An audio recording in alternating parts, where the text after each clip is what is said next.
Coucou les amis, on se retrouve aujourd'hui pour une nouvelle vidéo. On va commencer une série de vidéos sur le chocolat comme je vous l'avais annoncé sur Facebook et aussi j'en avais parlé un peu sur YouTube.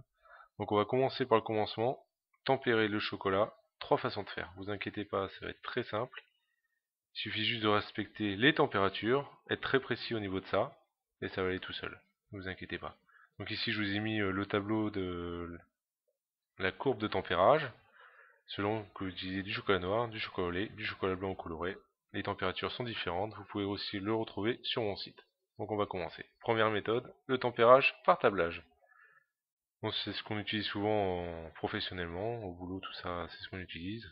Pour ceux qui n'ont pas de tempéreuse, ceux qui facilitent une tempéreuse facilite très bien le travail. Donc là on commence. On va faire fondre le chocolat à 45-50 degrés. Pour cela, on va utiliser un bain-marie. Donc le bain-marie dans une casserole, vous mettez de l'eau. Surtout, l'eau ne doit pas être en contact avec le récipient où se trouve le chocolat, donc ici un saladier. Ici j'ai pris du chocolat au lait, c'est pour ça qu'on va faire monter la température à 45-50 degrés. Vous pouvez vous référencer au tableau qui est au début de la vidéo. Donc on fait très attention, on y va tout doucement, il ne faut pas que l'eau bout. Sinon, quand ça va bouillir, ça va être trop chaud pour le chocolat au niveau du saladier et ça peut faire brûler aussi le chocolat. On y va tranquille, ne soyez pas stressés. Vous voyez qu'ici, là, je viens d'arrêter mon eau pour éviter justement que ça ne boue. Donc ici, je retire mon saladier parce que le saladier va justement prendre la température, le fond du saladier prend la température de l'eau. Donc mon saladier est chaud en dessous. Donc je retire mon saladier, je continue à mélanger vu que mon saladier va faire fondre mon chocolat. Faut pas monter trop haut, faut pas dépasser 50 degrés, sinon on n'a plus qu'à recommencer. Je le remets sur le feu car ma température n'a pas été atteinte. Mon saladier a refroidi, donc ne fait plus fondre mon chocolat. Je l'ai remis, mon chocolat, j'attends. Je l'ai remis au-dessus de mon bain-marie. La température remonte tout doucement. Là, je viens de l'enlever. Vraiment y aller petit à petit, faire les choses étape par étape, y aller doucement, être surtout patient, parce que c'est long.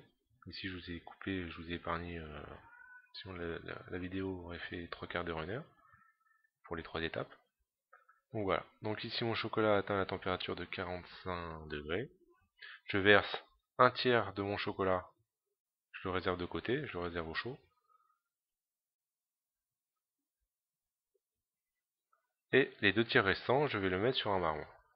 Donc pour tabler le chocolat par tablage, il faut forcément un morceau de marbre, un dessous de plat. Ici c'est un dessous de plat en marbre, ça va très bien. Il faut une pierre qui soit bien froide, d'où le marbre.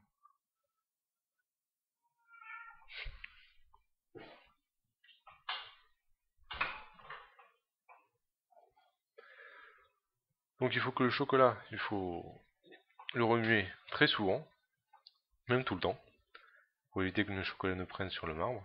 Sinon ça ne va pas aller, il faut que le chocolat remue sans cesse. Remuez votre chocolat sans arrêt. Donc on y va tranquille. Je vous montre aussi les différences, qu'on y aille tout doucement pour ceux qui n'ont pas l'habitude, ou un geste un peu plus maîtrisé, après, à l'aide d'une corne aussi. Donc ici c'est un peu plus long de vous montrer de cette façon, c'est pour ça qu'après, je vais étaler un peu plus mon chocolat, pour que c'est un peu plus fin, pour qu'il refroidisse un peu plus sur mon marbre. Donc je corne bien tout. Donc je ne laisse pas trop prendre non plus mon chocolat sur le marbre comme je vous l'ai dit. Là c'est 6 blocs, c'est pareil, il faut tout recommencer. Le chocolat, vu qu'il est à 45-50 au départ, il prend pas comme ça non plus.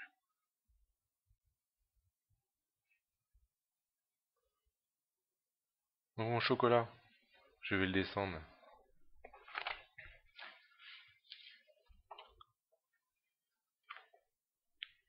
Mon chocolat, je le descends à 27-28 degrés.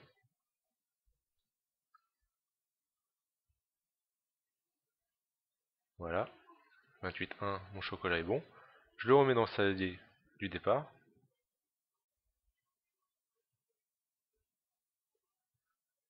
Je récupère mon chocolat que j'avais fait chauffer, j'avais gardé un tiers, je le reprends, et je vais le mélanger au chocolat qu'on a remis dans le saladier, pour refaire remonter la température du chocolat à 29-30 degrés. Donc pourquoi faire ça? On fait subir au chocolat un cycle de température, chaleur, refroidissement, chaleur. C'est ce qu'on appelle souvent la courbe de tempérage. Ça varie selon ce qu'on utilise, comme je vous l'ai dit, chocolat noir, chocolat au lait ou chocolat blanc. Donc vous verrez avec les trois façons de faire, ça va très bien, c'est très facile à réaliser. Bon, pour plus d'infos, tout sera détaillé si vous avez oublié quoi que ce soit, tout sera détaillé sur mon site. Donc on va partir sur la deuxième méthode, le tempérage par ensemencement. Pourquoi ensemencement? Cette méthode de tempérage, ça repose sur l'ajout de pépites ou de pastilles de chocolat dans une masse qu'on va fondre auparavant. Cet apport de chocolat cristallisé, et on appelle ça un chocolat qui est stable, permet de faire redescendre naturellement la température. Ça va créer une cristallisation au chocolat. Ça remplace, pour ceux qui n'ont pas de marbre, et ça remplace aussi le bain-marie, le tempérage au bain-marie qu'on va faire juste après. Donc ça c'est quelque chose qui est très rapide aussi, pour ceux qui maîtrisent ou qui ont peur de se lancer par le tempérage par tablage. Donc là toujours pareil, j'ai fait chauffer ma température du chocolat au lait à 45-50 degrés, toujours pareil, faire attention que le pot qui soit pas trop chaud, etc. Ici, j'avais 300 g de chocolat au départ que j'ai fait fondre, j'ai gardé 100 g de côté que là je viens de rajouter à mon chocolat fondu à 45-50 degrés. Mes 100 g de chocolat va faire refroidir mon chocolat qui est à température de 45-50 degrés. Cet apport de chocolat, donc un quart, va faire redescendre la température à 27-28 degrés. Et ensuite, pour faire remonter la température, j'avais réservé 100 g de ce chocolat chaud. Et ça va remonter le chocolat à 29-30 degrés. Donc ça c'est très facile. Les trois sont faciles, sauf que le tempérage par tablage est plus long, c'est tout. Donc voilà. Donc la troisième méthode, c'est le tempérage au bain-marie. Donc pour cela, on a besoin d'un bain-marie qui est chaud, comme les deux autres. Et en plus, un bain-marie d'eau froide avec des glaçons pour faire redescendre la température. Donc ça, c'est la façon de faire la plus simple. Vraiment la plus simple. N'importe qui pourrait le faire. Je pense que même un enfant, une jeune personne peut le faire. C'est à la portée de tous. Donc je refais chauffer mon chocolat à 45-50 degrés tout en prenant les précautions que je vous ai dit auparavant. Voilà, mon chocolat est chaud. Je le mets dans mon bain-marie d'eau froide, d'eau glacée. Je vais faire redescendre ma température à 27-28 degrés sans cesser de remuer, surtout, c'est important. Il ne faut pas que le chocolat ne cristallise trop vite sur les bords, sinon on appelle ça une surcristallisation. Du beurre de cacao. Après si le beurre de cacao cristallise trop vite, ça va pas non plus. Après en plus votre chocolat prend, et vous êtes obligé de tout recommencer, et ça serait dommage. Donc je fais redescendre à 27-28 degrés, pour le remonter à 29-30. Donc pour le faire remonter, c'est très simple, vous reprenez votre bain-marie d'eau chaude, vous le mettez sur le dessus, et voilà.